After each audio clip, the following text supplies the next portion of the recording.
নবদ্বীপে জোর কদমে নির্বাচনী প্রচার। রবিবার সকালে আবহাওয়া বাধা উপেক্ষা করে শহরের বিভিন্ন বাজার ও এলাকায় জনসংযোগ বিজেপি প্রার্থী শ্রুতি শেখর গোস্বামী। মূল্য বৃদ্ধি, বেকারত্ব ও দুর্নীতির অভিযোগ তুলে পরিবর্তনের বার্তা দেন তিনি।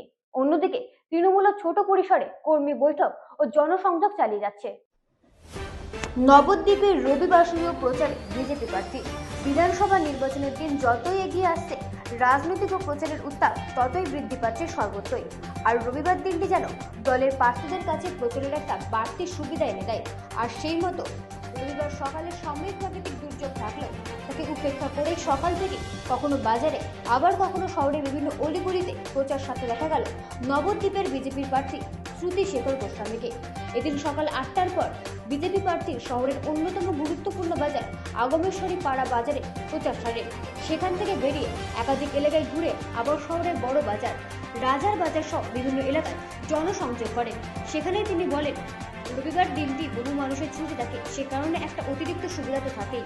পাশাপাশি হাট বাজারেও সাধারণ মানুষের ভিড়টা থাকে।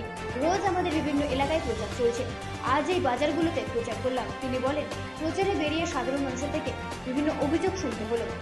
একতে নিত্য প্রয়োজনীয় জিনিসপত্রের দ্রব্যমূল্য নেই, কর্মসংস্থান সহ তৃণমূলের দুর্নীতি। তবে আমরা আশ্বাস দিয়েছি, এবারে বিজেপি সরকার গঠন হবে আর সমস্যার সমাধান হবে।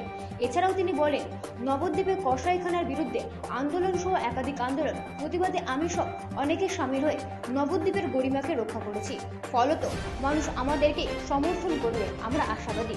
সব মিলিয়ে রবিবার সকাল থেকে প্রচারে মুখর হয়ে থাকতে দেখা গেল নবদ্বীপকে। যদিও তৃণমূলের তরফে এখনো প্রচার কর্মসূচি শুরু করেনি, তবে এলাকায় এলাকায় কর্মী বৈঠক সহ ছোট ছোট জনসংযোগ করতে দেখা যাচ্ছে।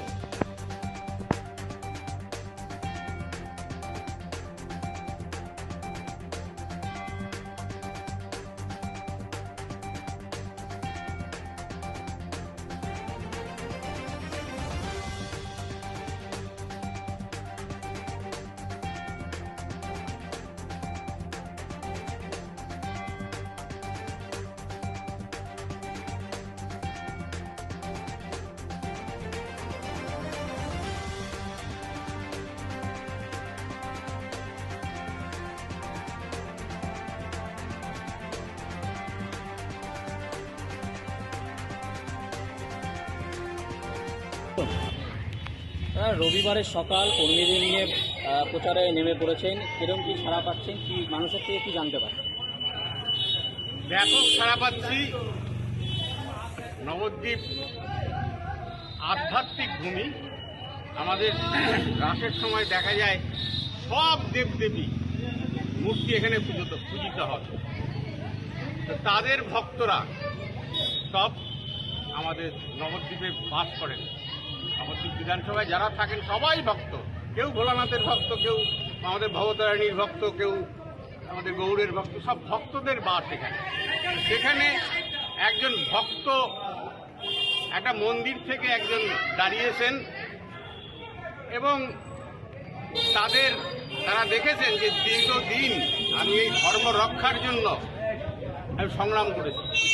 তার মধ্যে কসাইখানা আন্দোলন, যার জন্য আমি এখনো কেসে ভুগছি। তো নবদ্বীপে ধর্মরক্ষার আন্দোলন আমি করে গেছি। নবদ্বীপবাসী ভক্ত তারা আমাকে দুহাত ধরে আশীর্বাদ। যেখানে আপনাদের বিরোধীদের, বিশেষ করে তৃণমূল যেখানে প্রচারে ব্যাপক সংখ্যক সভা করছে শহর ও ব্লকে, আপনাদের সেই তুলনায় কম, কারণটা? আমাদের ওই দেয়াল লেখা সভা এগুলো অবশ্যই করতে হবে, কিন্তু আমাদের মূল বিষয়টা হচ্ছে দেয়ালে লেখা নয়, হৃদয়ে লেখা হচ্ছে কিনা সেটা দেখার। তো সেটা আমরা হৃদয়ে আছি, ব্যুরো রিপোর্ট, রাত দিন নিউজ নেটওয়ার্ক।